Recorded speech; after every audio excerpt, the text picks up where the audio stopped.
¿Qué tal, mis hermanos? Buenos días, Dios les bendiga. Espero no ofender a nadie con esto. Bueno, les amo en el amor del Señor. Vamos, hermanos, a escatología, entendiendo la profecía de los últimos tiempos.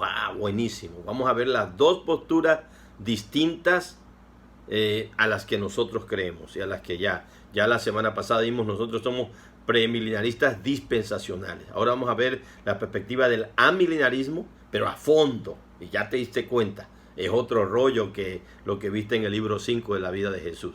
Hay quienes nada más con eso se conforman, pero en el IGDA vemos asuntos a fondo. Y es importante saber, ahora, si tú quieres ser milenarista después de lo que viste hoy, o posmilenarista, no hay ningún problema, pero yo te tengo que presentar los puntos a favor y en contra de cada una de las perspectivas. Vamos, ¿por qué es que Orígenes y Agustín apoyaron la perspectiva amilenarista y en ellos está el origen de la misma, hermano? Porque Orígenes creía en un reino espiritual. Acuérdense que tanto él como Agustín fueron influenciados por la filosofía griega, que creían que lo material era malo. Así que un reino literal, un milenio de aquí en la tierra, hermano, no lo iban a aceptar nunca, ¿verdad? Así que ellos usaban una hermenéutica de alegorización. Te voy a explicar un poquito. Hay dos escuelas de interpretación bíblica. Una es la alejandrina, que es alegórica, que le gusta espiritualizar los textos, y otra es, hermano, la escuela de Antioquía, que es literal, que usa el método gramático histórico.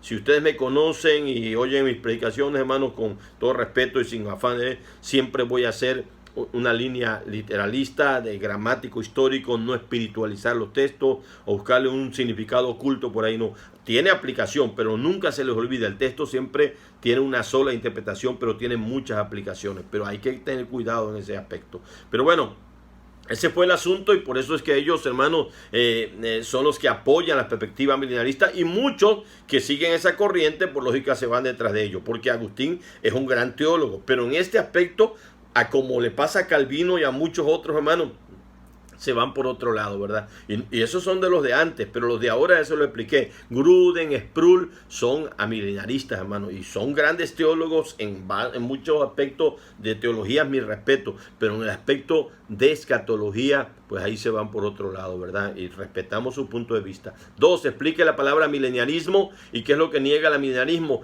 En el griego es una palabra que se niega al colocar la letra A delante de esta. Y en sí la palabra significa no milenio. Significa no milenio. Pero no es tanto que ellos no crean el milenio, sino que lo que creen es que el milenio es espiritual, no es terrenal. Más bien refleja la negación de un reino de Cristo físico, literal, sobre esta tierra presente. O sea, ellos no creen que Cristo se va a sentar en el trono de David, y no creen que va a reinar en Jerusalén literal. Entonces ellos consideran a Satanás atado en la primera venida de Cristo. Imagínate, ya está atado el diablo y no hace nada. Ojalá ya así fuera.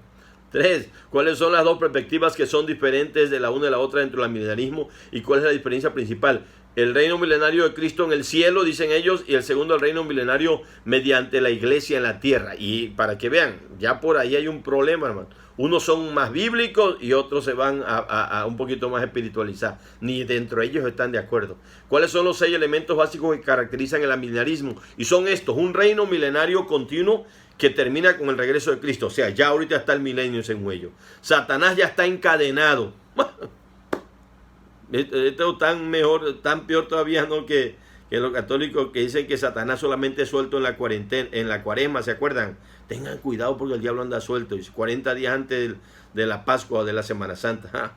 Ojalá y nada más esos días estuviera suelto. 3. Las dos resurrecciones, una espiritual y una física. Imagínate, no creen que la primera haya sido física, sino que es espiritual. 4. El regreso de Cristo literal a la tierra, que en eso podíamos estar muy a la par. Comprensión de la presente era, que ellos creen que ya es parte del milenio. Y la resurrección del juicio y el estado, hermanos. Esto tiene que ver con los puntos, ¿verdad? Elementos básicos del amilenarismo. ¿Cuáles son las varias cuestiones claves que necesitamos resumir en la evaluación del amilenarismo? 1. La cuestión de la interpretación. Su interpretación es dual. ¿Qué quiere decir? Es doble. O sea, cuando ven un texto que no es profecía, entonces sí lo interpretan literal. Pero otros textos que son profecías lo espiritualizan y lo aplican para la iglesia cuando es un asunto que es para Israel. Eso es ser duales, hermano. O sea, es de doble cara a la hora de interpretar, y eso es terrible. Eso está muy mal. 2. La cuestión del encadenamiento de Satanás. Ellos lo ven, hermanos, como que ya está encadenado ahora. La cuestión de la duración del milenio, ellos la creen como una figura retórica que habla de un largo tiempo, pero no creen que sean 1000 años, ¿sí? Para ellos es un largo tiempo, pero no 1000. La cuestión de las dos resurrecciones es el otro problema, y la cuestión de la liberación de Satanás. Para que vean, hermano, hay un problema serio en explicar ese tipo de cosas para ellos. ¿Cómo se llegaría al premilenarismo y cómo se llegaría al milenarismo? Hermano, la página 120 habla de eso. Si se aplica una interpretación literal, consecuente a los pasajes proféticos de la Escritura, hermano, vamos a llegar a la posición que nosotros tenemos, si interpretas la Biblia con el método gramático histórico. Pero si tú espiritualizas los textos y los alegorizas, siempre, hermano, vas a llegar al mileniarismo o al postmileniarismo. Te vas a ir por otro rumbo, pues. Todo depende de cómo se interpreta la Biblia. Ahí está la clave, hermano. Y bueno, la 7 dice: pon 3 de las citas que según tú más confirman la realidad de la presente actividad de Satanás y qué es lo que estos versos contradicen al milenarismo. Y son un montón, hermano. Te voy a dar algunas. Primera es Juan 5:19. Sabemos que somos hijos de Dios y que el mundo entero está bajo el maligno. Ahora, hermano, está bajo el control del maligno. Primera es Juan 5:19. Segunda Corintios 4:3, hermano. Nuestro evangelio está encubierto porque el Dios de este siglo ha cegado el entendimiento de los incrédulos para que no les resplandezca la luz del evangelio. Y eso estamos hablando en este tiempo. No está encadenado el diablo. Efesios 2:2. Nosotros anduvimos en otro tiempo en la corriente de este mundo, siguiente la corriente de este mundo, conforme al príncipe de la potestad del aire. Hay alguien que está gobernando los aires, el espíritu que ahora opera en los hijos de desobediencia. Él está teniendo una opción en los pecadores desobedientes. Entonces, el diablo está activo. Primera de Timoteo 4:1 habla de que, hermano, espíritus engañadores y doctrina de demonios van a mandar a abstenerse de alimentos y no permitir que se casen. Y bueno, hermano, un montón de cosas terribles. Y van a escapar del lazo del diablo en el que están cautivos a voluntad de él. Ese texto es fuerte, 1 Corintios 4:1, hermano.